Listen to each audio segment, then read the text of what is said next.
fast company. I'm delighted to be here to help facilitate this conversation.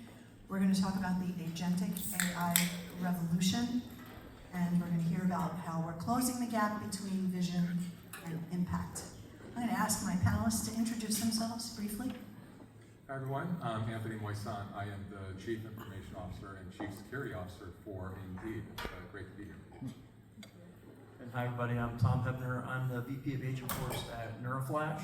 And really quickly, I'm very strange for a lot of reasons, but relevant to this conversation is in 2001, I put the first natural language voice system live in the world, which under the covers was what we call predictive AI. So all you came to me. I've been in this space for a long time, so welcome. Okay. Hi, I'm Alice Steinglass. I'm the GM for the platform, integration, and automation at Salesforce. Madhav? Hey everyone, Madhav Thattai. I'm the COO of our Agentforce product team. So thank you all, really appreciate the time and great to be here with you guys. Thank you. So Anthony, we're going to start with you. Among other things, you had some big news break today, but can you talk about how you break down the key phases of Indeed's agent adoption strategy? Because I know that kind of runs through a lot of what you're doing now. Yeah, absolutely. I think one of the things that we try to frame for our teams is that we've got to do a lot of experimentation. There's just a lot of unknown in the system right now. So we want fast feedback loops, fast experimentation as we think about these agents. We're not going for massive transformation immediately. The truth of the matter is we're uncertain, and the technology landscape is accelerating just absolutely in a parabolic way now. So our plans from 6 months ago are no longer our plans, and we just need to stay fluid.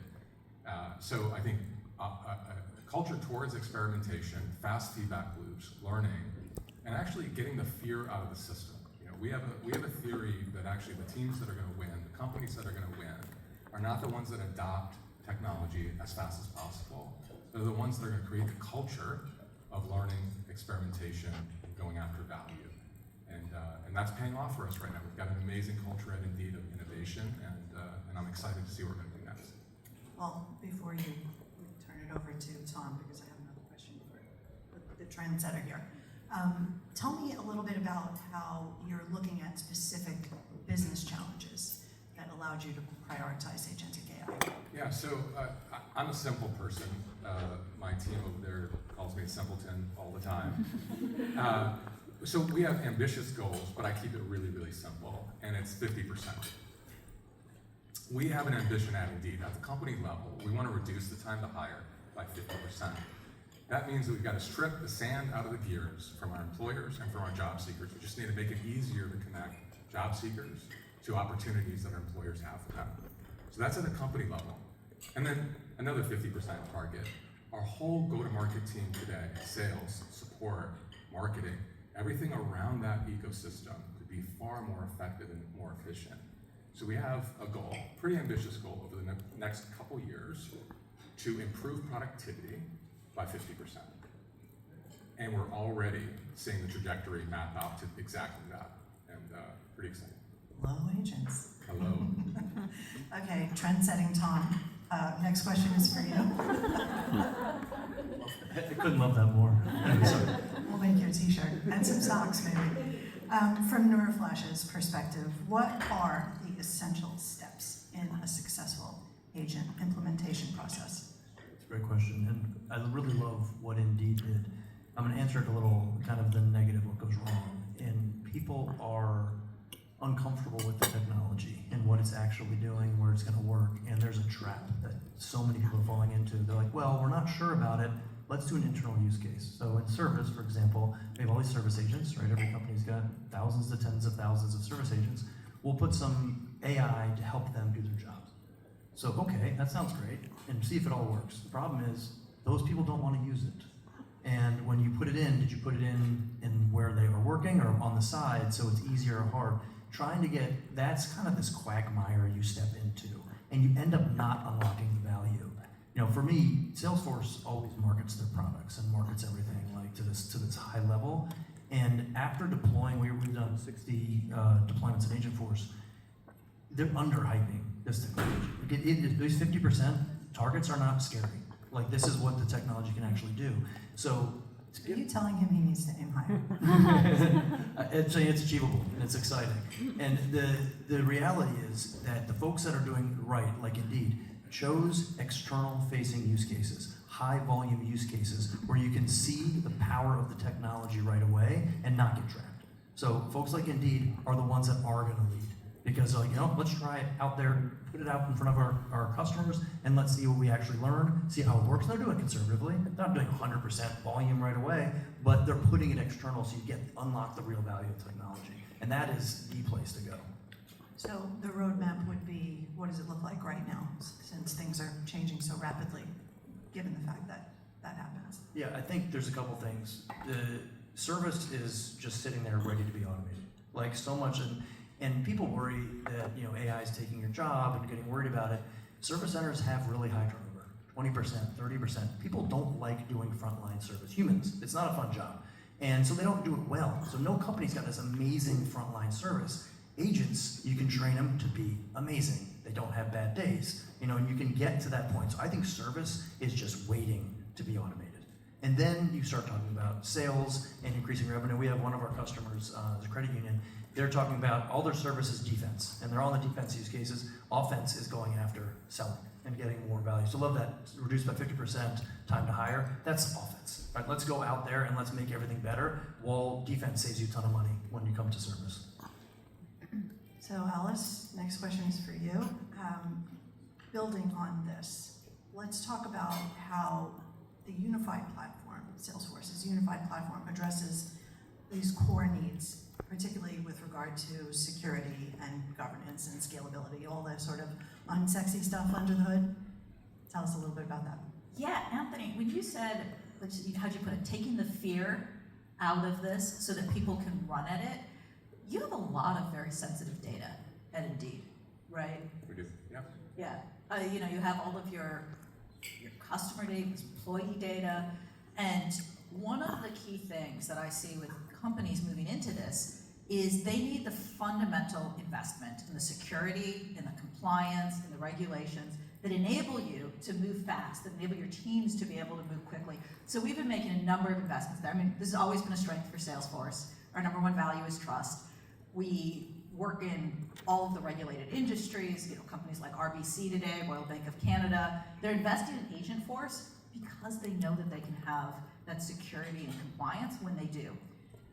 But even with all the things that we already had, we're making new investments there because I think Agentforce and all Agentic AI puts new pressures on security, compliance, and your data resiliency. So what that looks like for us is things like supporting new guardrails, new types of compliance that the agent can take when you're building out your agents. But it also is the underlying data, making sure that you've got a data compliance and resiliency plan in place. So we acquired the OWN company, which gives us new capabilities here. Bringing all of that into your pre-production environments so that I can seed anonymized data that my agent can work with, so that I can tell my teams, go fast, run with this, try it out, right? Build out some use cases, let's see what happens here. Building in new data masking capabilities across both our core data and also all of this data that's coming in from Data Cloud with automated tagging and being able to identify proactively what that PII is or what that sensitive information is, so that we can take that into account both for the agent but also for the employees who are working with this. So that's been a big investment area for us, and what that does is it gives companies the foundation so that they can, take the fear out of running with it and empower their employees to move fast with Agentforce. Yeah, that's excellent. Yeah, absolutely. Yeah, just to add something to that. We were talking this morning, I think a really fascinating thing. There is fear in the system, and fear makes humans do pretty unpredictable things. There's the fear of something going wrong. There's the fear of moving too slow. There's a fear of moving too fast and creating something wrong in the system, bringing bias into a system that already has heavy bias in the system. What are we going to do then? And the truth of the matter is we don't have answers to everything.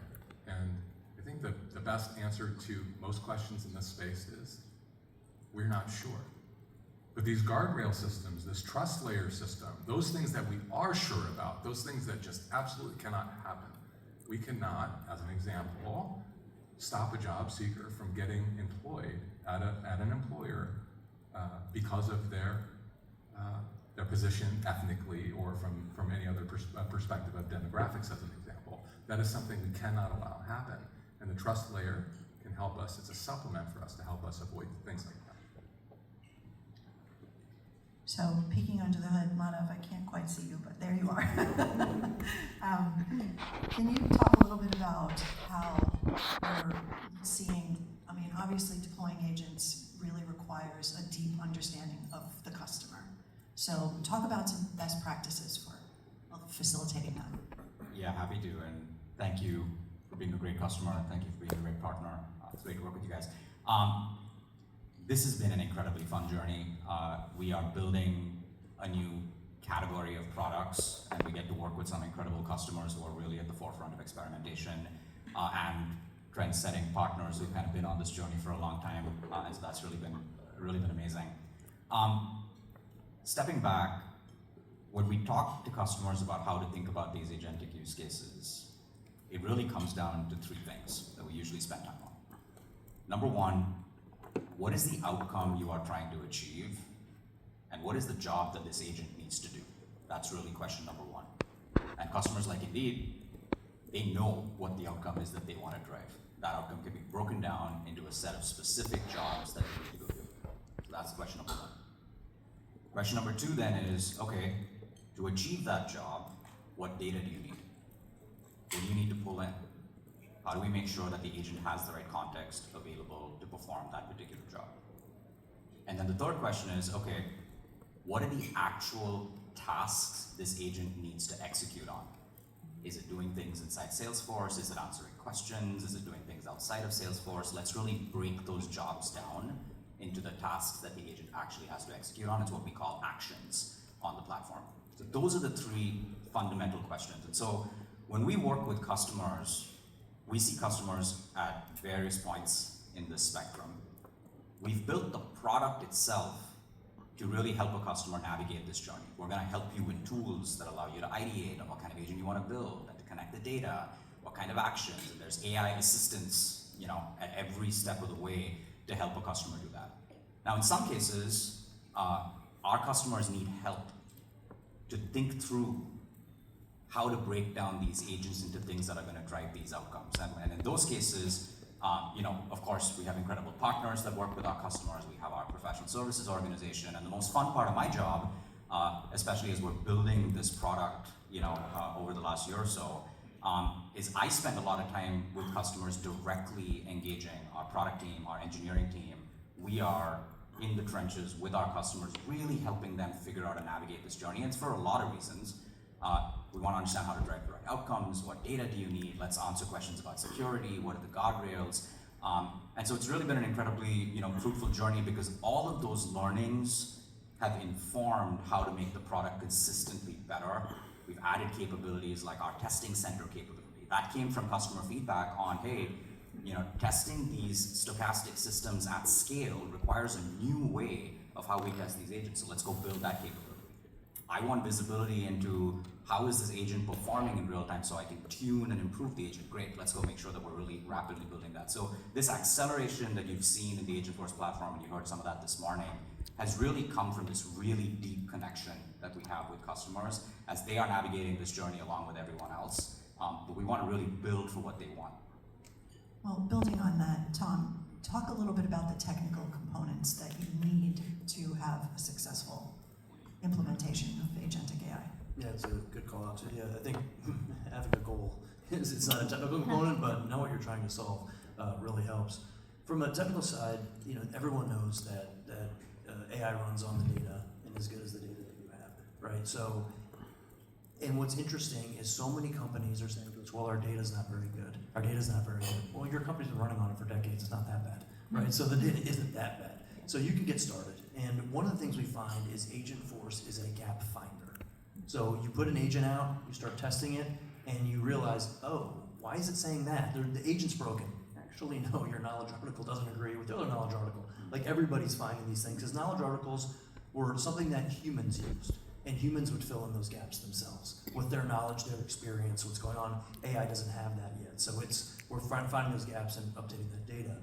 But from the technical component, the customers that go fastest are the ones that have leaned into Salesforce's ecosystem. So Agentforce runs on data, and it can get to that data through Data Cloud, which is what it's built for, but it can also go external APIs. The folks that have Data Cloud and have leaned into Data Cloud, they go fast because the data already looks like objects in Salesforce. And Agentforce is in Salesforce, ready to work off those objects. So really, that is what we're seeing as the big differentiator in speed. Everyone gets a quality agent in the end. Even if you're doing APIs, it all gets there. But when they've already, because also when they do Data Cloud, that means they've already paid attention to that data. They know what data they need. When you're going off an API, it turns out not everyone knows what their API really does. And so another thing we discover is like, oh, it's giving me that. When you've already pulled a Data Cloud, you've already gone through that, agents can just go. So that's really, like, I'm not a Salesforce salesperson. I'm not selling Data Cloud. I'm just saying that's the reality, is that the folks that have leaned in are the ones that are going the fastest and taking the most advantage of agents. We actually ran into that exact problem ourselves. So one of the things that you find is not only will you find that you got some old knowledge articles that maybe nobody's looked at for 10 years and you need to update some of those, but also one of the differences between people and agents is agents aren't just segmented to one area.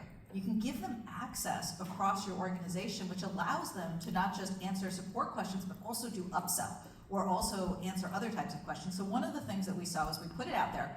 The first thing we did was we put it on help.salesforce.com. And it was answering all those technical questions you have. And people started asking questions about pricing and sales and buying our products. Well, that wasn't something that we had in the knowledge articles in help.salesforce. It was something we had on our Salesforce main website, and it was data that we had in our system, but it wasn't data that we were thinking that agent was going to answer. So because we were using Data Cloud, we were able to say, oh no, we're going to also add this other knowledge base in, and we were able to just roll that out, and suddenly our agents were able to answer questions not just about help topics on help.salesforce, but they can also answer questions about pricing. And you're going to find a lot of those as you start to work through it is, what are all of the different data sources that I want my agent to have access to, and how do I bring those into the equation? Anthony, I'm coming back to you. Talk a little bit about, obviously you said 50% is your goal, but scaling beyond that, what is that going to take? How are you approaching that?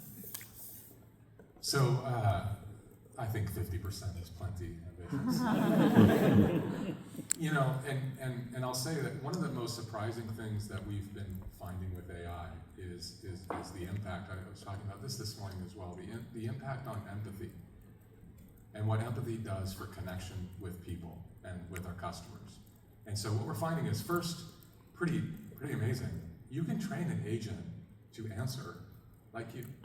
And we have this just amazing leader at Indeed that I want to shout out. Her name's Lisa Ramirez. She is our head of customer support, customer success, and operations.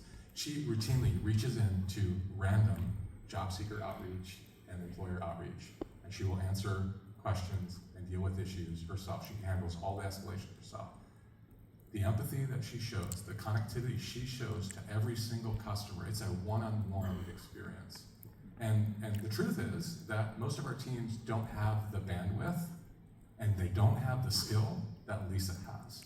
We can actually take that, we get bandwidth through these agents, and we can take that empathy that Lisa has, we can train that into the agent, and the agent is doing that at scale, at massive scale. So I think the 50% is to free us up for deeper connections. We are now moving from a quantity play, answer as many tickets as possible, to a quality play, building connections with our customers, making sure that they know that this is a one-on-one engagement. Oh, that's amazing. And you're finding that the agents are empathetic as well as you're training them. They can be quite funny as well. Is that right? They They do have a sense of humor. They do have a sense of humor, and there's still some issues around hallucinations and things like this, and we've got to be okay with that. And I think that we had a really interesting debate last night that I would share as well.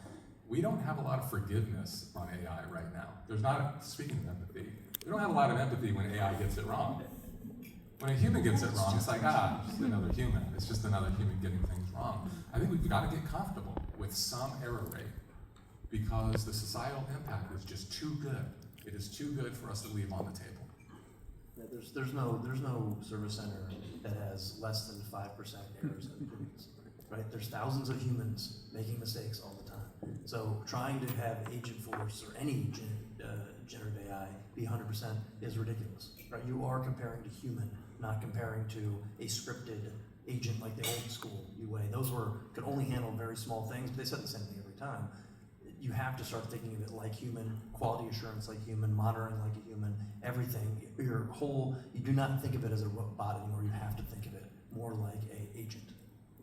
But I think that, I'm just gonna add on here. No, please do. I think that's one of the reasons why it's important to have your agents as part of a deeply unified platform that includes deterministic rules, components, and guardrails. So what I see a lot of companies doing is they're saying, hey, maybe talking to the customer or helping with the meeting prep doc, that's something that I want the agent to do. And there are places where I want it to go through a deterministic automation, right? Maybe issuing the actual refund, right? It's gonna connect to my ERP system, it's gonna do this, it's gotta audit it, it's auditable, it's compliant. We have a bunch of very strict rules in place for some of the capabilities. And it's not an either or. It's not everything is gonna be agentic or everything is gonna be deterministic. What you're actually doing is building these together in one unified platform so that when the agent takes this action, it can run through some very deterministic logic to make sure that your company is compliant and governed correctly. One other thing I'll add to this is not dissimilar from kind of the self-driving car analogy, right? Expect they are already operating significantly better than the humans on average, but we expect a much higher bar. And I think the deterministic control point that Alice made is really key. But the other thing that I think is really critical with this technology is when you want to improve the agent, you are giving it a natural language instruction to make it better. Now we do that often with humans as well, and sometimes it takes some repetition, and we have to train them, we have to ramp them and so on. But with these agents, we're now unlocking kind of a new degree at which improvement can occur. So even if the agent initially has some hallucination problems, maybe it's answering things the wrong way, maybe it's not showing enough empathy, maybe it's showing too much empathy. Maybe my instruction was wrong. Instruction could be wrong, right? There could be all of these things. The ability to iterate and make the agent faster in a predictable and scalable way is kind of a new, it's a new rate at which customer experiences can now improve, because you're not writing new code to make the agent better, you're just giving it another natural language instruction. You're pointing it in a direction. And I think that's a bit of an underestimated part of this experience. Like right now, we're all reacting to kind of the first versions of the technology, which of course, as everybody's learning, are gonna have some ups and downs, but the rate at which they're gonna get better, I think is gonna be incredibly impressive. Madhav, just a follow-up question there. How important is this sort of ongoing customer relationship that you're having in order to flex with what's changing? Yeah, I mean, our number one value is trust. Our number two value is customer success, and so we are obsessive about ensuring that every customer is getting value out of this technology first and foremost. That's the most important thing. Are we getting the outcome that we want? And especially when it's a new category of technology and everyone is learning along the way, what matters most is evidence of outcomes, value, and success. That is critical. This is not a thing that you can kind of take for granted in a mature product. These products are just being built right now, so that's really important. So that's really critical, and that's the benefit of this. But equally, we learn a tremendous amount of what we need to rapidly iterate on in the product, and I consider that, a massive differentiator for us. We have thousands of customers trying and using this product for all kinds of different use cases. And every one of those cycles is a new learning for us on, these are the ways in which we have to make the platform better. These are the ways in which we need to bring in the right security capabilities. These are the ways in which customers want better guardrails. Here's the kind of deterministic control we need to add. And so literally, that type of engagement with Indeed and some of our other customers that we've had here over the last several months is directly impacting our roadmap prioritization. Like, things that you hear today are the result of everything that we've heard from our customers. And that is really, really valuable. It allows us to build something that's going to really drive their outcomes in the way that they see it play out. feedback loop is probably breakneck speed, though, right? It is, there's a lot, it's fast and furious.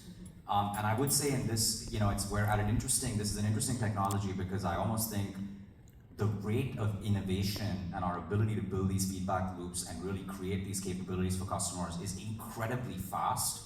And so we have to be equally diligent about the rate at which knowledge about all that innovation is accumulating, because that ultimately drives the actual innovation and consumption cycle for a customer, for them to actually get value out of it. And so it's an interesting funnel of, okay, your speed of innovation is here, how quickly are we able to translate that to customers? And that's where, great partners and great customers really help us do that. So I want to ask a few more questions before I open it to the floor. I want to talk about measuring success. So Anthony, the first question for you is, how are you measuring the ROI of this? Yeah, I think ROI is actually pretty simple for us. I think not surprising, profit growth and revenue growth is really important for us as a business. I imagine most businesses care about this. But also our mission is to help people get jobs. And if you're an Indeedian, if you come to Indeed, we are really looking for mission, purpose-filled people. And this is really about connecting people to opportunity. That is the most important thing. Our first value is job seeker first. Everything that we do is oriented to our job seekers worldwide. And so, yes, we want to see profit go up. We want to see revenue per employee go up. And we are absolutely already seeing that.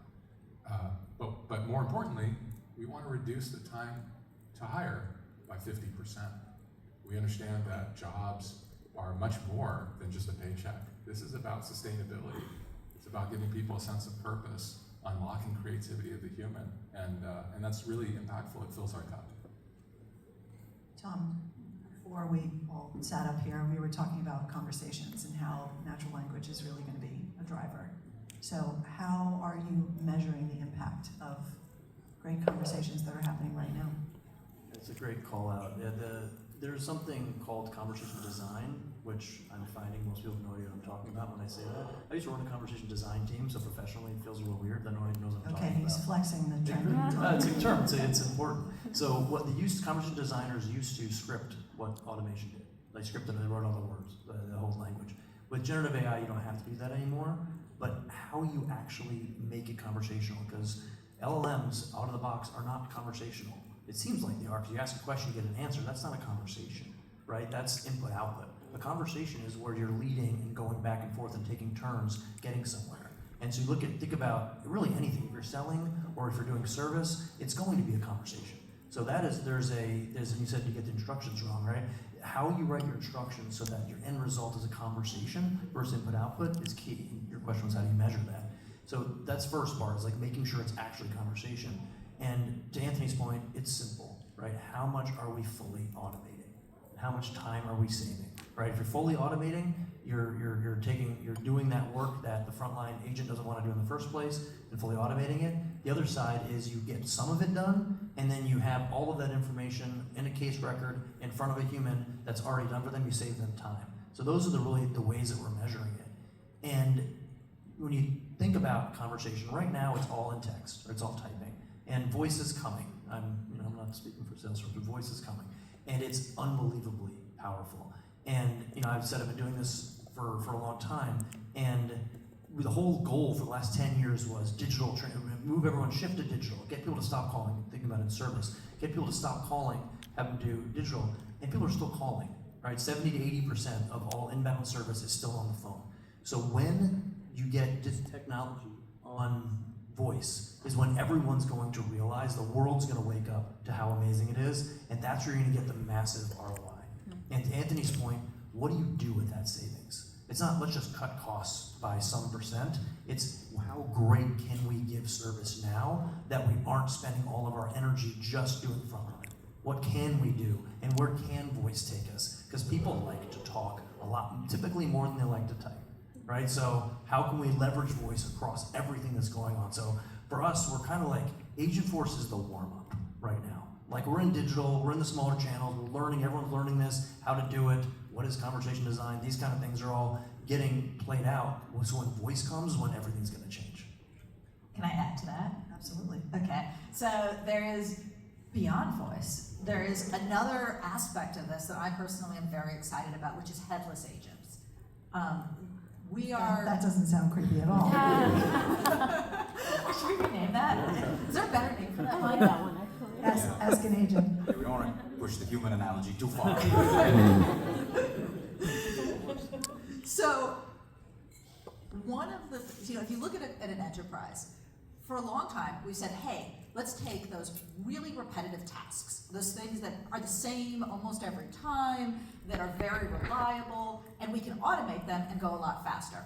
But there was a limit to what we could automate, because maybe a task happens once every 6 months, not worth automating. By the time I automate it, test it, deploy it, we'll deal with it. We'll figure it out when it happens. And then there are a whole bunch of tasks that change a lot. There's just a lot of variability in how they come in, or they come in through something like, the human and the conversation. They come in some way that they have, policy documents, they have things that are coming out that require you to reason through in the moment how to handle that task. And so all of that was not automatable, but now it is. And so there's this whole new realm of what I can do in a company when you unleash that power against all of these tasks that we just do in the background. Within Salesforce, we're running these agents for all sorts of background tasks. We talk a lot about sales and service, but things like spinning up a demo org, right? When we go to spin up a demo org, now the agent can help me spin up my demo org for me. We can process all of these sorts of tasks. And a demo org is a perfect example because it changes a lot. We release 3 times a year. So every time you're like, hey, I spun up a demo org and knew exactly how to do that, well, now there's another feature out and we need to put that in the demo org too. But the agent has a level of adaptability that allows us to expand what we can do with automation. So yes, we have text agents. Yes, voice is exciting, but there's a whole other aspect to what these can do that's behind the scenes. And actually, we've been making big investments here in MuleSoft as well, because it isn't just within one thing in your enterprise. It's actually across all of the different systems in your enterprise. And one of the, it's always been a challenge in my enterprise. How do I manage these 6,000 systems that are running? But now we've multiplied that challenge. Because now, not only do they need to connect via APIs, but I've got all of these agents and agentic systems connecting to all of these different systems across my enterprise. So, and I need the same core capabilities that I've needed with MuleSoft before. Things like governance and observability and control, right? How do I throttle and limit what they're doing? How do I know exactly what's happening when these different systems are talking to each other agentically? So we've made big investments in MuleSoft to be able to agentically enable your entire enterprise. Things like taking the APIs that you've already created in MuleSoft and automatically exposing them as MCP servers, Model Context Protocol servers, so that AI can take advantage of all of these capabilities across your organization. So I am excited about the background agents too. Background agents is better. Is that better than headless? Yeah. I think we just Ariel's sitting rebranded right there, right so here. let's just ship that. Okay, well, we'll rename it. Already moved in. Okay, yeah, background agents.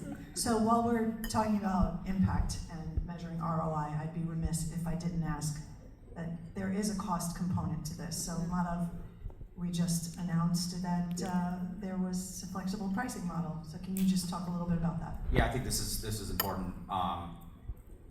As with any new kind of category creation, I think you all know over the last couple of years, there's been tons of different monetization experiments, not just by us, but in the industry in general. If you wrote down the list of various pricing models, I don't know what Craig Shell is, he's there.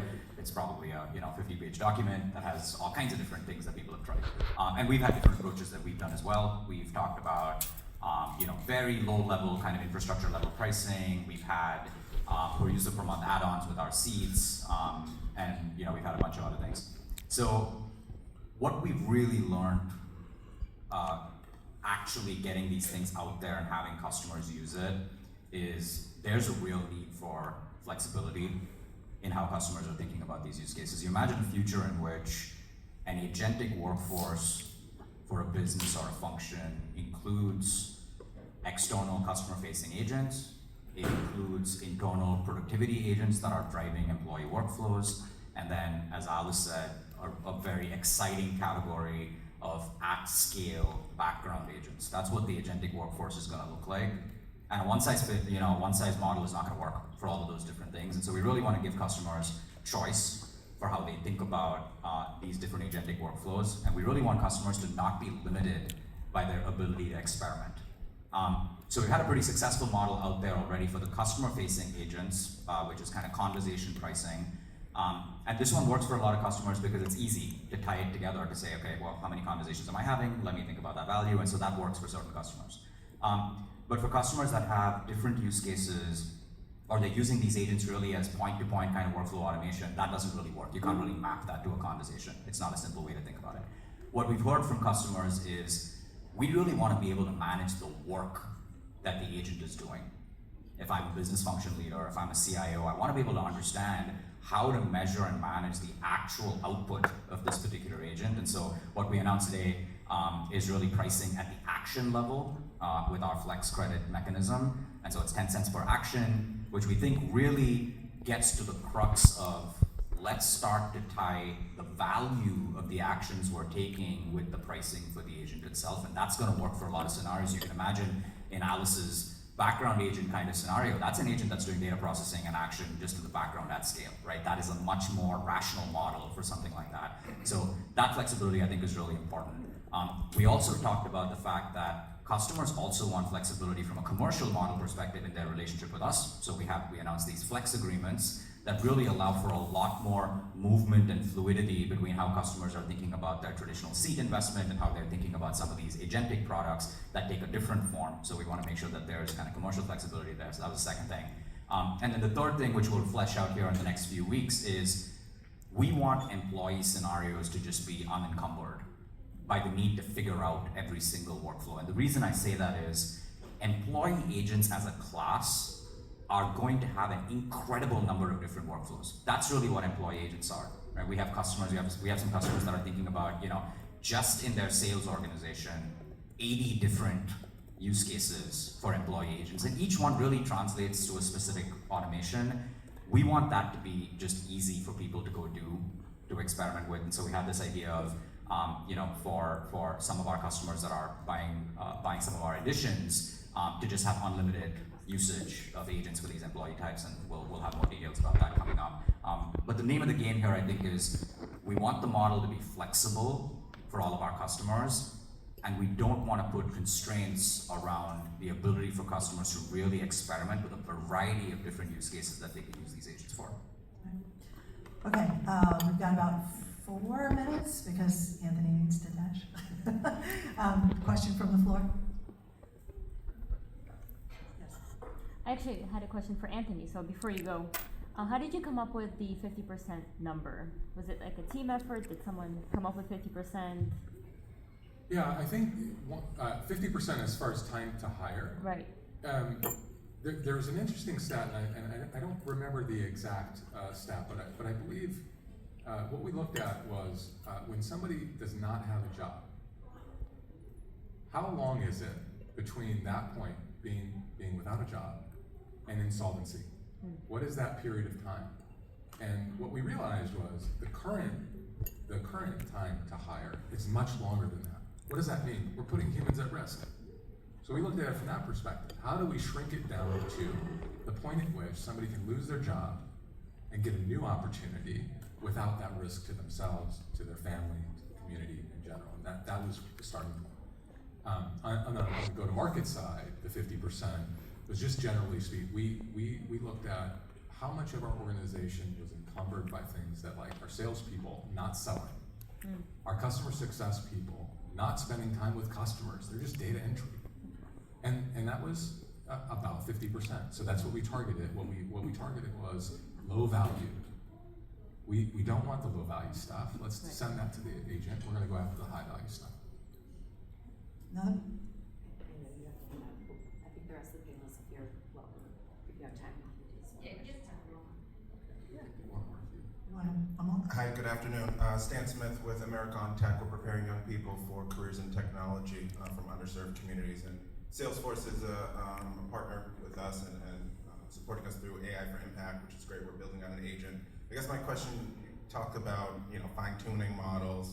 How can we make sure as we're building newer models, newer agents, that we're not having to do that from scratch, always doing the instructions, but gathering some that, the fine-tuned parts, not always what is the initial instructions, but I guess just a little bit of how you guys try to duplicate agents. Building the agents from a smarter standpoint to not just always build from scratch. I'll take it. Yeah, we're doing a lot of agents across a lot of different customers, and we already have standards coming up. So there's, for me, it's personality. And you talk about scaled empathy, right? Having personality instructions. We're going to have a standard set of personality instructions, and we'll change it based on what's really happening. But those standard, and then conversational instructions. How to make it conversational, and then the things that are bespoke for each person is what actions are you taking, as I mentioned, and what is it actually trying to purposely solve. But we'll have some that are just core. How do you have a conversation? Those will reuse across all of our agents. And one thing from the product perspective, the product will ship with a bunch of templates. So you have starting points that you can then customize, configure for your particular use case. So just out of the box, there'll be a variety of templates with all of the use cases and tried and tested patterns that we've seen in sales and service, and of course industries. This becomes really pertinent in our industry products, where there are very specific workflows that matter in different industries, and so we want to make sure that those templates are available. So one, you have a better starting point.